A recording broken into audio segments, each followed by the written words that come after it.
Sunday morning, everybody. For all this different timing, this stuff. Group A, group play started on the men's side of basketball. The Warriors, you guys see by the title, U.S. men's basketball recap. We'll be back Tuesday morning with the women. But right now, let's talk about the men's. France beat Team USA 83-76 to open group play. Pretty sure nobody here is too shocked about that development. I think we've all made it clear with our reservations were with this group heading into it. That said, start with you, Ray, and then get to Cardell. Just your initial thoughts coming from this one. All right. First things first, I think we can officially say those were just exhibitions. That rhetoric can die now, right? Yeah. Okay, cool. Just wanted to make sure. Um, but yeah, the deficiencies were glaring once again. I mean, they came out a little better, but as the game got on, the focus it takes to play that way for an entire game, it just I think it just kind of dwindled. Then they start reverting back to their natural instincts of playing the NBA way, and it's just not going to work here. I thought it was made obvious in the exhibitions, but I hope now people can see that why we said the things we said. When Bam he was aggressive on the inside, and they played through him, and things flowed a little more. But when they went away from that, and when Bam went to the bench, it became a little tougher for him. So and then on the defensive side, the switching is not going to work because they're hunting mismatches and they're taking advantage of them. You have to play straight up defense, and their lack of size is just obvious at this point. France has a laundry list of bigs that they can throw out there, and they took full advantage. Um, yeah, man. But I think the main thing that the main adjustment that has to be made is USA has to lead with their defense because of the style of play here. It's more methodical. They in international play, they get better shots, so it's not a lot of long threes. You can get long rebounds and get out on fast breaks. And with the USA taking a lot of those shots, and then the opposing team not returning the favor, like a lot of times in the NBA, we'll see a team just jack up a senseless three, and then the other team matches them, which they just kind of offset each other. That doesn't happen in international play, and it's hurting Team USA, to be perfectly honest. This is a thinking man's game. You have to be methodical. You have to be smart. You have to value possessions. We see the score tonight, 83-76. That's yeah, that means it's just not up and down and seeing who can make the most shots. So they're gonna have to adjust, man. They're gonna have to adjust. They're gonna have to put their ego aside. They're gonna have to strap down and play basketball the right way, or this can get ugly. So on some positive notes, I think Drew Holiday, he kind of came right on time for them. With his defensive versatility and his contributions on the offensive end as well, kind of helped. Even when the U.S. made their push, he was a vital part of that. But overall, it's just got to be a completely different mentality for the entire team, top to bottom. So yeah, man, I don't know. Like, can they do it? Yeah, but it's going to take it's going to take some soul searching and people to just commit to they're doing things how they need to be done to be successful over here. Because if they continue to play like this, I just don't think they're going to be very successful. All right, before we get to Cardell, I just want to let everybody know that as tuned in, I saw somebody with a comment. Just go ahead and share your comments. What we'll do at the end of every recap, whether it's men's or women's, we got a little bit of time. We'll get to some of the comments. So just want to let you know I did see you. We'll get to you in a little bit. At the end, Cardell, your thoughts on this one? I just feel like it's a lack of urgency by this team overall. It's concerning at this point. To me, how is Drew Holiday the best player on the floor? He's fresh off a 13-hour flight after winning the NBA championship a few days ago. That's alarming. It's one thing we can say if the energy and intensity was there, but they just didn't make shots. Okay, fine. That's one aspect. But it's a lot of aspects where I look at it and it's just like they're not up to par, and they're not going to win a lot of games. They're not going to win gold until they get those things up to par. We can't keep just putting it, just going along saying, we'll get it together, we'll get it together. Nah, man, it's what, 3 or 4 games, and then you battling for the gold medal. You could be out of this thing real quick, and that's if you qualify for placing. You see what I'm saying? So you can't keep going off that. Ray touched on something that I think a lot of people are missing: mental toughness to stick with the game plan when things aren't going your way, when opponents are making runs. Do you have the mental toughness as a team to stick to what was working throughout the game? They made runs in the first half, but the pressure wasn't on right away. So they stuck with it, and they managed to hold on the league and extend the league. And of course, France will make runs. They're a good team. They have about 5 to 6 NBA players in their own right. And this is a game Frank Ntilikina didn't even play. So, and that's their starting point guard. So with that being said, you got to be mentally tough late in the games, even though you're down and stuff, to still play the same way that you needed to play throughout the game that got you the lead in the first place. The hero ball, jacking up threes is just not going to work over here because guys can play real defense. And when you can get up in guys and really play sound defense throughout the game, late in the game, you're not even going to have the legs and energy to make those type of shots. And that's what you saw late, where guys were missing shots we're accustomed to seeing them make in the NBA. Specifically KD when he came back in from being in foul trouble on Dame. You know what I mean? So they got to stick to what works, man. And the team basketball and all that they was doing, the passing, the extra passing, it was working. A little bit, I think they overpassed, at times because once you got the shot, take it. That's why you're moving the ball to get a quality shot. But I think they're overpassing, and a little bit has to do with guys don't want to hurt each other's egos, man.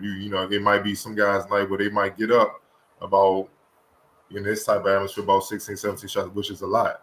But if they're hitting them, who cares? It's about winning the game. And I think that's still simmering. And they're going to me, they got to address that, head on the players. Just understand roles on this team. You maybe just start where you're coming from on this team. Define roles so you know what is expected so you can try to win this goal. That's all that matters, man. Don't nobody care about your stats and none of that, man. All people care about is if you win or lose. And if you lose, you're not going to want that smoke when you come back home. You see what I'm saying? It's going to be drama. But those are just 2 things that, that jumped out right away. Obviously, I felt like the 25-11 third quarter is where USA lost the game. France dominated them. Coming in defensively was our concern, obviously. Offense should never be a concern with all these scores that they have on the team, but to score 11 points in the third quarter means France was strapping. And that's the Rudy Gobert effect. That's why he keeps winning Defensive Player of the Year in the NBA, man. It's hard to go in there and try to get easy baskets when your jumper's not falling because he's down there. And not just that, France is big as hell. I know people may not understand. They have 4 players between 6'11" and 7'2". You understand? They play high-level pro ball overseas. Just because you don't know who they are don't mean they're not quality players. Big boy Mustafa Fall, that's a big boy. That's 7'2", 270. Hey, man, you're not moving him. And he's down there clogging the lane. So you got to hit some shots to try to get them out.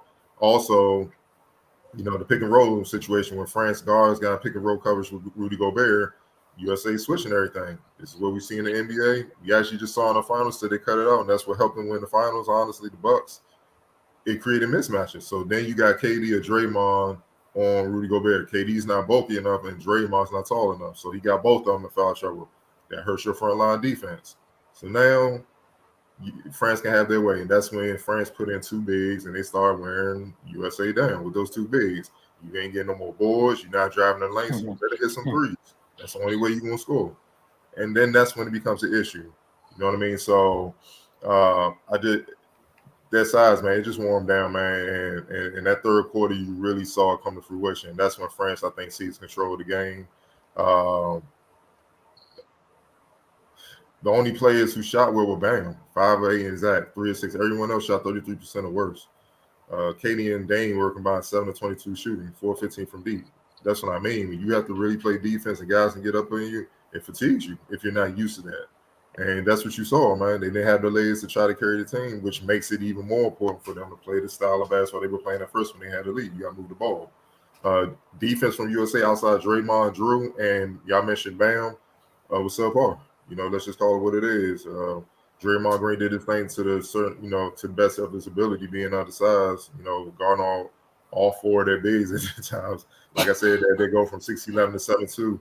That's a tall order at 6'6", man. But he did the best he could. He won his fair share of battles in those matchups. But, a consistent diet of him winning enough for you to win these games and potentially win a goal, it's going to be tough.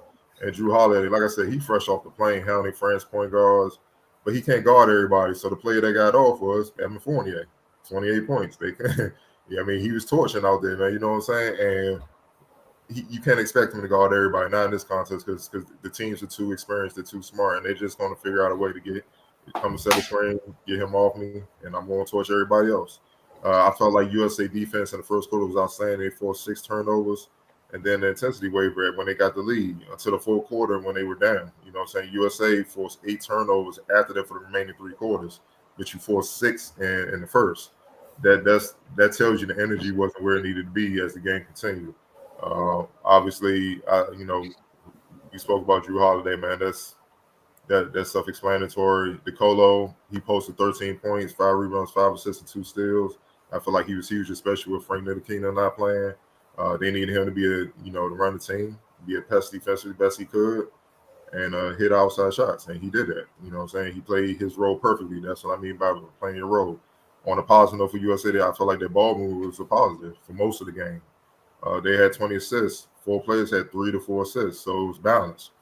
And, like I said, I still think they overpassed at times, trying not to hurt egos, but they're going to have to deal with that. They're going to address that. Rebounding and exhibition play, that was a big issue for USA, especially offensive rebounding. I felt like they did a good job tonight, even though France ultimately won 42-36. USA won the offensive rebounding battle 11-9, which they haven't done throughout the exhibition play. I think what team was that? Spain, I think, punished them, and Spain and Australia lived. Australia, but I think they punished them on the offensive boards. So the fact that they won 11-9 lets me know that they were engaged and they're well aware of that, because against this team with, like I said, 4 dudes 6'11" and 7'2", if they get the offensive rebound, that's a dunk, and that hurts. You know what I mean? Over time. And like I said, man, the pick and roll situation between their guards, DeColo, Fournier, and Hurdle with Gobert, it just caused mismatch issues for USA all night, and it was really nothing they could do. Now, I really believe that Kevin getting in foul trouble because of that threw off his rhythm offensively, because he's not used to being in foul trouble in the NBA. They don't call a lot of fouls on superstars. We know how that goes. So it is what it is. And, Fournier, man, he obviously the player of the game, 28 points and nearly 50% shooting. Only thing that he did wrong, I think he had about 4 rebounds, 3 assists. The only thing you can look at as a negative, he had 5 turnovers. But you're dealing with USA's length and athleticism, so that's pretty solid. And he had a run point at times, obviously with the Frank being out. So all in all, man, USA got a lot of things they need to work on, little things they need to work on. But you gotta just tip your hat to France. They did what they had to do. They looked like they were about to fade away, kind of at the half, man. When USA went on that run, Drew hit that big 3 or whatnot. And they came out in the third, and they was like, we here. They fought, and they took the game. So this is what the USA should expect moving forward, man. It's not gonna be sweet, especially when they move into pool play, where they better be. There ain't no hope. So if it ain't in pool play, this man, they may not be allowed back. I mean, like you guys pretty much covered it all. One thing that can't happen from here on out, Kev can't be in foul trouble. It's not an option the rest of the way out. The only one that looked kind of comfortable, him and Dre are comfortable playing in FIBA. Drew looks comfortable. Outside of that, what is it, the third quarter? The third quarter, I think, was the longest stretch when KD was off the floor. Mm-hmm. Things look real rocky, and France took the lead because, let's be honest, where's the other mismatch on the offensive end? And like you guys said, you having to move the ball. You're not trusting your game plan, and they went on a big run in the third. And even in the fourth, it was Drew Holiday that went on a run to start the fourth to kind of get things back going. Not to knock everybody else, just being honest here, you can replace USA with Drew Holiday run. It felt like a personal Drew Holiday run at the start of the fourth to get them right back into that game. And like you said, Cardell, I think Ray used well. They never really found that same offensive flow. Again, that they had in the first quarter. But we told you guys about the size concerns. I wouldn't be shocked, like you guys said, about people kind of understanding their roles and things of that nature. If France did this, even if you're a team that doesn't have as much talent as France has, it's the first thing you about to do. Hey, man, two bigs. Let's go put pressure on them. What's the worst that can happen? KD gets a foul trouble. Hey, things get a little bit, that kind of helps. Take him off the floor. Again, at the end of the day, what's he? The only person that's taller than him is JaVale McGee on this roster. Mm-hmm. You know what I'm saying? Again, like we know the lack of mass, the lack of bulk he may have, but he's the only other footer on the roster. So they got 2 footers, and Cardell, like you mentioned, France was rolling. They had a nice rotation of nothing but size. Fall came off the bench, and you felt it. You can see USA's bigs. They felt it. And you would expect that the rest of the way. Like you guys said, I got some things to figure out, but you only turn the ball over 12 times. This is why this one kind of was annoying. You checked a lot of boxes, and that intensity hurt. The lack of intensity came out with it, and it just never really got back to that point. And credit to the guys that came over from the finals, especially Drew with the number of minutes he logged tonight, which is absurd.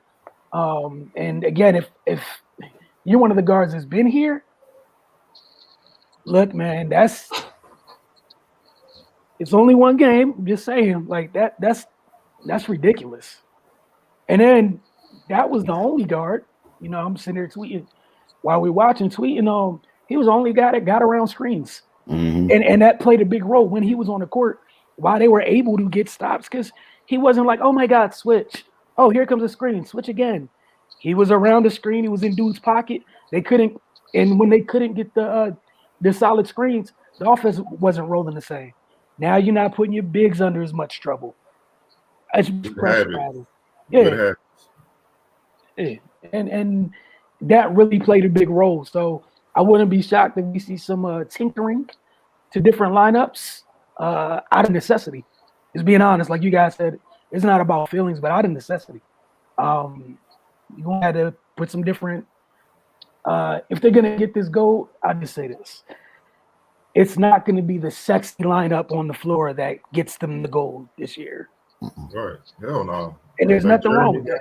Yeah. Jeremy didn't play, and I don't know if he was hurt or banged up or whatever, but they need him. They need him. Like, you could put him on Fournier. I question that Pop because I don't know if he was hurt. No, they didn't say anything, but you could put him on Fournier, threw bodies at him to slow him down, maybe try to win this game because he had it going late.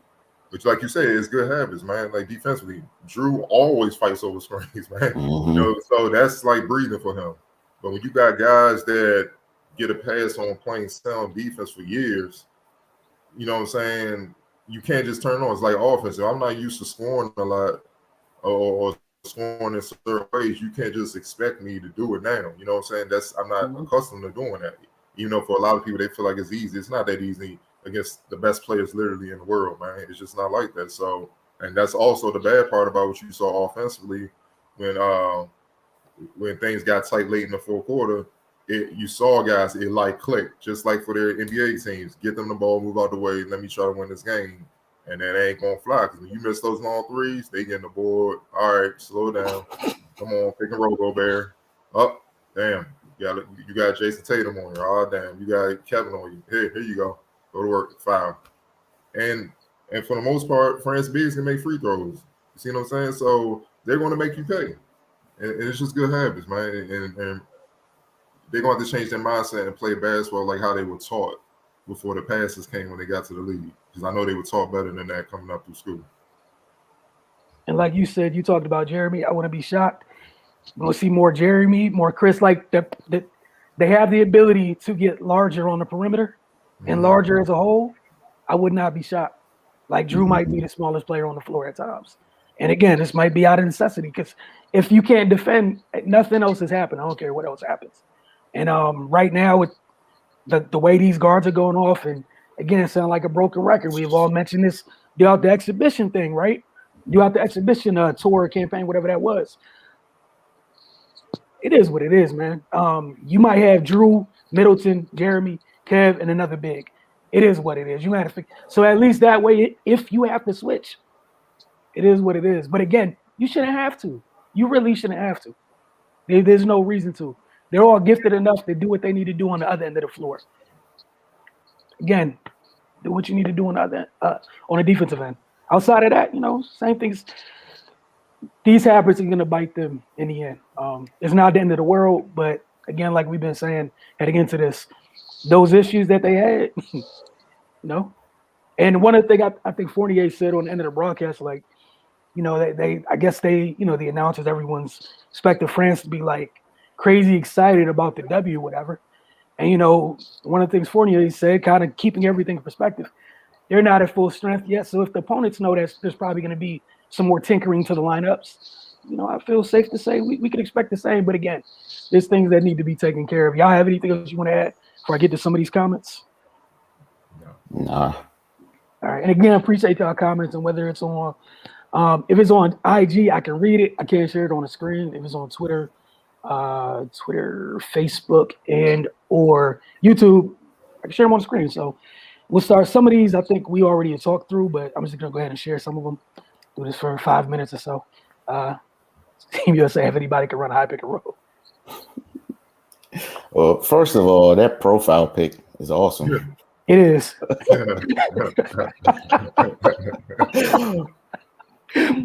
that's outstanding work right there. and it applies to what's going on right now. Right.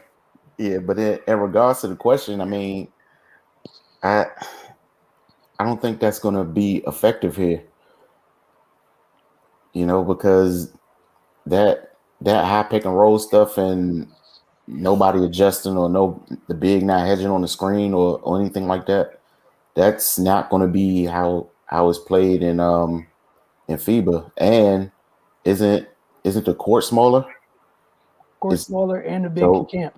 Right. So I mean, that it just kind of it's just not going to be effective. I don't think because it's just going to be played differently. And they got to adjust to the FIBA rules. Like, I mean, they run that high screen roll in the league, and then just kind of depend on the lob. But you can't do that when it's a big camping in the lane on you, and they want to fight over the screen. So it just kind of takes away the options that they're used to having available with that play. So they just got to play basketball, man. They can't resort to these gimmicks and whatever else they do in the States. Again, no shade to them, but we see that something different has to happen. So I don't think that would be that's not the answer to this, running the high screen roll. All right. Go ahead. No, you can't. I mean, yeah, they got guards that can run it. Kevin can run it. They got plenty of ball handlers that can run it. It's just that it's not going to be as effective. Like Ray said, they fight over screens. They play defense. Hell, even when you hedge out, you see Gobert out there not missing an inch. You know what I mean? And the rest of the bigs, they hop on the island. They don't have no problems doing that. Sometimes they throwing traps. They give you different looks to throw you out of that. So you can't give them a heavy dose. That's what we're trying to say. It's not the NBA, man. Where guys may not even feel like defending right then and there. You know what I'm saying? You get wide open jumpers. They're going to always defend them because there's a lot of pride on the line. These are the best players in their country. And they're not having that, man. They're trying to win a gold. So you can do it in spurts, but it's not going to be the heavy dose we become accustomed to seeing in the NBA. It's just not going to happen. From Rico, what's going on, Rico? Lack of defense. I don't really see any team chemistry yet. Comment at all? This is from the same guy with the Thanos picture. Talking about all the switching, which, yeah, they need to just leave that somewhere and pick it back up when NBA season starts again, if they want to that bad. But or just stop doing it everywhere. You're asking too much, right? Or they can fire a lot of these suits in the front office in the NBA who feel like that post play is irrelevant. It won't help you because clearly we're seeing it does, and it's been doing pretty good throughout the history of the game. I don't know why all of a sudden it just became something that's bad for the game, but you see what happens. Big man, small man defending big man. I think the big man has the advantage, man. especially if you switching. But you know, you can make it up with 3, so that's their logic. FIBA said no. Yeah, they man, just at some point, at some point, they just got to play defense. Yeah. Like have pride, get over the screen. You got enough length and athleticism where, like you guys just mentioned, the floor is small enough. I think it was one play where Bam was on a guard and the guard got by Bam. The floor it's a little bit shorter. That's even less space for Bam to recover. Why can't a guard get over a screen, stay with his man, and recover and get a block? You know, are they communicating? Are the bigs saying, "Yo, screen left, screen right"? Yeah. Are they letting them know? Mm-hmm. Even with that, you supposed to have your hands out feeling. You supposed to be alert, see man and ball. Like you got to see all that, man. That's what I mean. Sound defensive principles and stuff, man. It is what it is, dog. It's true. I mean, that's just who Jrue Holiday is, man. I mean, professional. Of course, yeah. Like that shouldn't be the case, but I'm not surprised that's the case. Like the simple fact that he's there in the first place lets you know like what type of time he on. But yeah, man, he just came in. He came to work, and as you can see, he was one of the most effective players in the game. Man, they just got to get over themselves. That's basically what it is. Get over yourself. Do what you got to do to win. You know, nobody's going to hand you anything. Nobody's scared of you. Nobody's backing down. People don't respect them as much as they think they do internationally. I don't think that's sunken in yet. So, you know, either they'll get the picture and turn this thing around, or they won't, and they're going to have to deactivate their social media. That just is what it is. Yeah, so they got what's it called in group play right now. You got 2 more games. It's 4 teams in a group. You got 2 more games. Can't afford to lose any more games to make sure you advance to the next round. They'll be back. Well, they're back on Wednesday. They got Iran Wednesday morning or late evening, however you want to look at it. It's all the same to me. I just know the alarm goes off. I know nothing else. But we'll be back with the women's on Tuesday morning / night, whichever you want to call it. They start off against Nigeria. And, you know, looking forward to that one. Our best way of saying it. You guys got anything else you want to add? Just as a reminder, get over to the Focus TV. Great place to have an idea of everything that's going on. We'll tweet through the games and then give us some time afterwards. We got a suggested time that gets posted on YouTube and Facebook for when these recaps happen. Somewhere within that suggested time, give or take 30 minutes earlier or later, we'll be on here to recap the game. So we'll see you guys Tuesday morning for USA Women's taking on Nigeria. And then Tuesday evening, obviously, with the Focus TV. And follow Focus TV on all your social media mediums. Later on today, Carter will be posting some clips from USA Post game that takes place about an hour or so. So you guys be sure to check that out.